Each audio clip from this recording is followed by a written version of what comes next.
In my opinion, I think it's because people lied about who they were voting for in the polling. Maybe they know people who would be hurt by their decision, but ultimately they were being selfish and decided to do what was best for them. Due to a lot of how the media portrayed Trump, he was always depicted as a sort of joke, entertainment type of thing, and he wasn't really taken seriously, and I think that really had a lot to do with it. I definitely think that there is something wrong, definitely, with the system. A majority of Americans voted to elect our president, but it was still pretty razor thin in terms of the margin. It was a very close margin. And I don't think that the electoral vote is the proper method that we should be going with.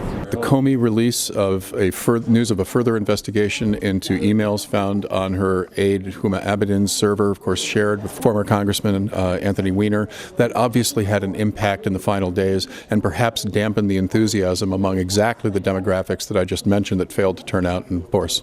First, our response rates in polls tend to be very, very low. The second thing is that the coverage, the kinds of people who answer these surveys may not be the kinds of people who actually vote in an election. Now, it is thought that Mr. Trump was able to mobilize a lot of less affluent and less well-educated white people. And finally, when analyzing the data, pollsters have quite a lot of discretion about how they're going to cut off beyond which they predict that somebody's not going to vote at all. The anger that Middle America and the South feels about Hillary Clinton and the establishment, even of the establishment of the Republican Party, is in part a sense of desperation that America is changing economically and, more importantly for them, demographically. I think one of the reasons that they voted for Mr. Trump, maybe the most important reason, is that he represents their sort of last-ditch effort to make America great again, which is a kind of code